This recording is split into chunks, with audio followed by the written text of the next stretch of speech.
కుల్లం కుల్లనయా ఉన్నది చెప్పాలి, వాస్తవాలు మాట్లాడుకోవాలి. ముసుగుల గుద్దులాటెందుకు అని అనుకుంటా నీళ్లు పంటల ముచ్చట ముంగటేసుకొని కడమ కాంగ్రెస్ లీడర్ లెక్క కవర్ డ్రైవులు చేయకుండా కరెక్ట్గా ఉన్న కథ ఇది అని కడియం సార్ ఏం చెప్పుకొచ్చిండో ఓయినూరోసారి.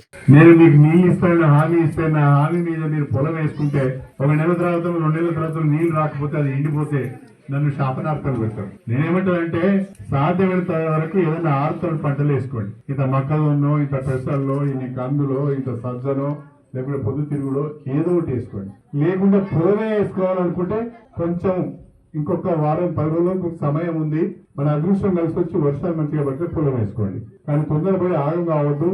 నేను నీళ్ళు ఇచ్చే పరిస్థితిలో ప్రస్తుతం లేను, నా ప్రయత్నం అంతా చేస్తున్నా.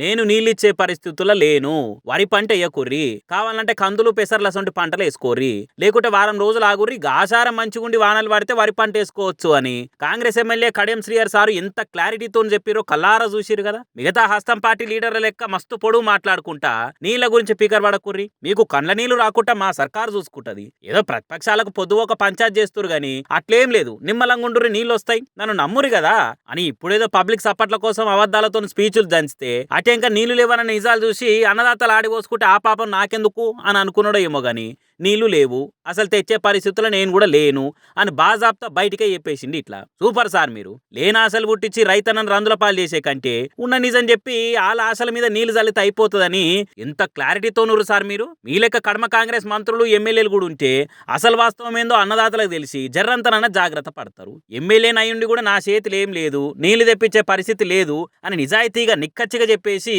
ఓటేసి గెలిపించిన జనాలకు ఉన్నమాట చెప్పేంత ధైర్యం చేసిరంటే మీరు సూపర్ సార్ అనుకుంటే కామెంట్లు వేస్తారు కడియం మాటలైన జనాలు. అయ్యా పవర్లున్న పార్టీ లీడర్లారా, మంత్రులారా, ఖుద్దు మీ పార్టీ తరపునే మాట్లాడుకుంటా అవు నీళ్లు లేవు, తెచ్చేటట్టు కూడా లేదని మాట్లాడుతున్నాడు ఓ దిక్కు. ఇదే మాట ప్రతిపక్షాలు చెప్పి ఇట్లా చేస్తే నీళ్ళు వస్తాయి, ఈ ప్రాజెక్టు కాడ గిన్ని మోటార్లు చాలు చేస్తే తిప్పలు తీరుతాయి ఆ నిగ్రంతో చెప్తే వినిపించుకోకుండా మీదికెళ్ళి అలానే తిడతారు. మరి అపోజిషన్ వాళ్ళని తిడితే అన్నదాతల తిప్పలు తీరుతాయా? పక్క పార్టీలను పడని మాటలంటే సినుకులు పడతాయా? లేదు కదా. మీతోని కాదు అనుకుంటే బరాబర్ కడియం సార్ లెక్క మా చేతులు ఏం లేదు అననే చెప్పుర్రి. ఎందుకు ఇక మాటలతోని మసిబూసి మతలబు నడిపించుడు అనుకుంటా రైతన్నలు కూడా రఫ్ గానే అరుచుకోబట్టిరు కాంగ్రెస్ కథలు చూసి. జనాల మాటలేమో గాని మరి ఆయనతో కడియం మాటలేనాక కాంగ్రెస్ పెద్ద లీడర్లుండి అగో అట్లెట్లా నిజాలు చెప్పి నీరు గారుస్తో పార్టీని అని నిలబడి క్లాస్ వీకే ప్లాన్లు ఏమైనా చేస్తారు కావచ్చు పాపం అని అనుకుంటా ఫీల్ అవుతురట కడియం వింటుండే కార్యకర్తలు.